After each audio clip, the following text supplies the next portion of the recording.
Welcome back to BarcaBuzz TV. My name is Adam. Super Bowl Sunday edition today, talking about the 1-0 victory of Barca against Villareal in La Liga, putting us now 11 points ahead of Real Madrid, who just, won the Club World Cup but didn't play this weekend in La Liga action. And what a game it was.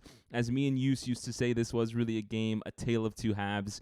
You see that first half, Pedri with a just amazing, wonderful goal connecting with Lewandowski. You see, Kessie coming in as that double pivot with Frenkie rather than him playing more forward like he did against Sevilla. And so there's a lot to talk about and dig into. So let's get into it.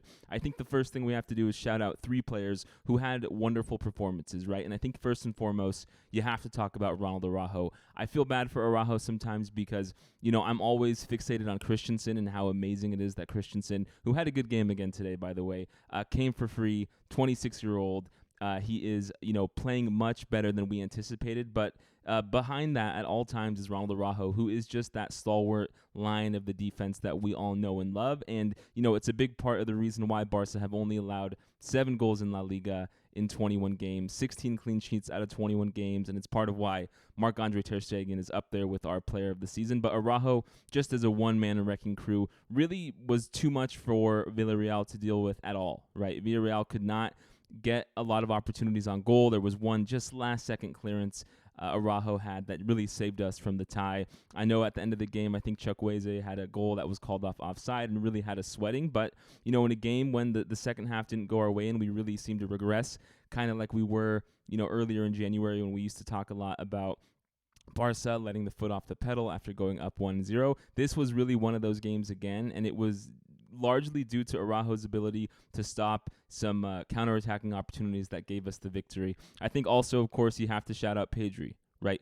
I've been talking a little bit too much in the last few weeks here about Dembele's out. Lewandowski was out. Who was going to score goals when we needed them in these tight La Liga games? And now Pedri I think he has 3 goals in the last 5 La Liga games. And I believe a stat I saw on ESPN was that in the first 22 games of the season, he only had 3 goals. And in the last 10, he has 4 goals. And so he has really turned it up here when the team needs him most. And it's beautiful to see, right? Because you think about Sevilla and you think about when Busquets goes down, what we see is we see Frenkie De Jong staying in that role as a double pivot and then Pedri dropping back deeper. And there's a lot to be said. There was a great video done by my friend Jalil, the purist, about, Kessie and how he fits in this midfield. And, Pedri does a really good job when he's put farther back and he's able to, get balls over the top to Balde, to Lewandowski, to Rafinha.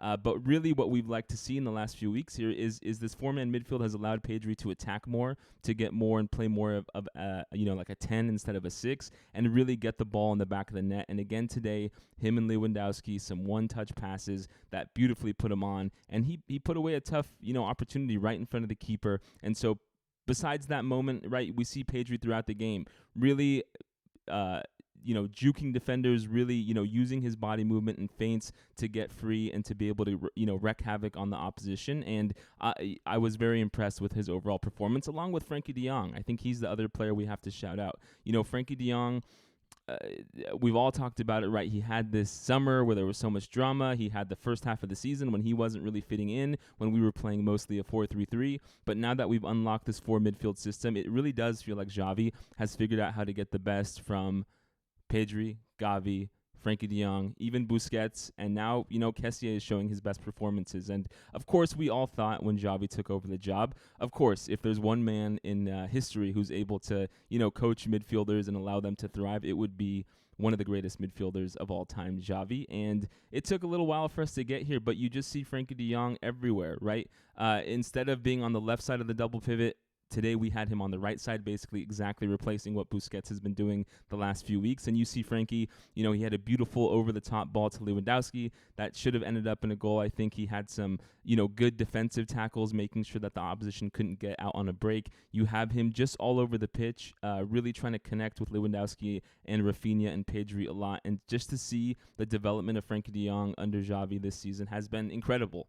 Right, you show some of the tweets here. You can see just how everyone is nonstop talking about him, saying he's the best signing of the year, right? Because, of course, even though we didn't sign him, unlocking him and allowing him to play to his full potential is what we always imagined, right? We look back to that Frenkie at Ajax and his performance against Real Madrid, and how everyone was hyping him up as the next best midfielder in the world. And then you see the first few seasons here at Barca, and of course we were all left with more to be desired. And now that we finally have some structure under Xavi, we see him, making adjustments, trying to figure out how to put all of the puzzle pieces together to have us succeed. You see Frenkie De Jong really going crazy. And that is the interesting part as we look against Man United, right, coming up this Thursday, the early game, by the way, so make sure to check the time of that Man U-Barca game. And the first leg is at the Camp Nou, which is huge because we really need to put away our chances to make sure that we go up, because we all have some PTSD from Barca in the second leg of European competitions away. And, we didn't try to go back to a 4-3-3. I think that was the main topic on a lot of our minds was, is Xavi, with Busquets out, going to trust Frank Kessie? Is he going to put him into the double pivot? Is he going to put him up front like he did against Sevilla? And that's the interesting part about Kessie, right, is that, one of his best attributes is his physical strength, his ability to have his back to the net, kind of bodying defenders, pushing them, and then creating opportunities like we saw against Sevilla. That was exactly how he created the opportunity for Jordi Alba to score the first goal of the game. But instead today, Xavi kind of did a 180, right? He really caught me, by surprise. I didn't expect to see Frank Kessie in that double pivot. I expected Pedri to again drop deep and to have Kessie up forward trying to connect with Lewandowski, Rafinha, and Gavi. But it worked out well today, especially in the first half. We saw everything clicking, and it was a performance we were all happy about, right? You see, really the freedom of movement on the ball. You see the team pressing really well, including Kessie.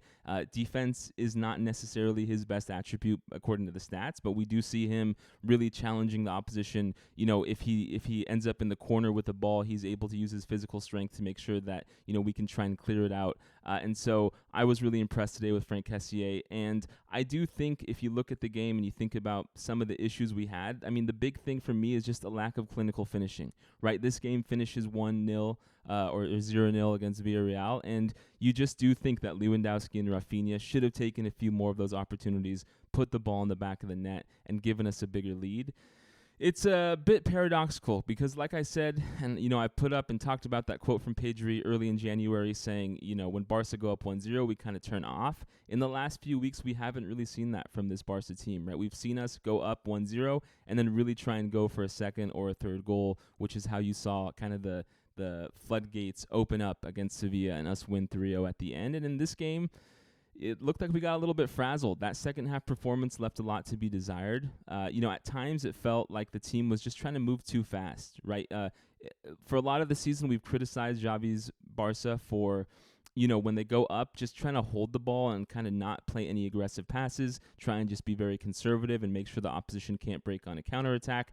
In this game, we almost had the opposite. I felt like the team was really just moving too fast, just continuously trying to pass forward without a real structure or plan on how to get the ball in the back of the net. And that left a lot of moments when Villareal were able to hit us on the counterattack.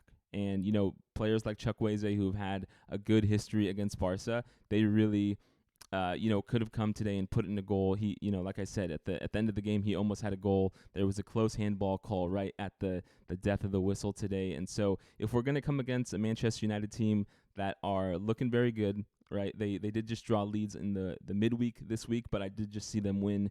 I think it was a 2-0 final score against Leeds again today. Rashford, Garnacho, their team is looking really good. And it's going to be huge for Barca to have Lisandro Martinez out that first leg at the Camp Nou, but we're going to really need to finish our chances. And, Lewandowski, especially in the first half, I tweeted, he's all over the pitch. He's connecting with players really well, but we really do need to see him make some clinical opportunities, especially as that elder statesman of the team, the person with, of course, the Champions League trophy, with, just a ton of trophies, more than anyone else besides Alba and Busquets. I really need to see him be a leader, and the way he's going to lead this team is by putting the ball in the back of the net in big moments, right? That first return to Bayern against Bayern Munich in the Champions League, we saw him miss a few opportunities. We saw Pedri as well miss opportunities, and I think when we come against, Manchester United here, Pedri's going to have his chances, Rafinha's going to have his chances, but I don't have the confidence in them, whether it's Pedri, still being very young, or Rafinha not really getting his goal-scoring boots under him so far this season. I really do think Lewandowski is going to have to be the guy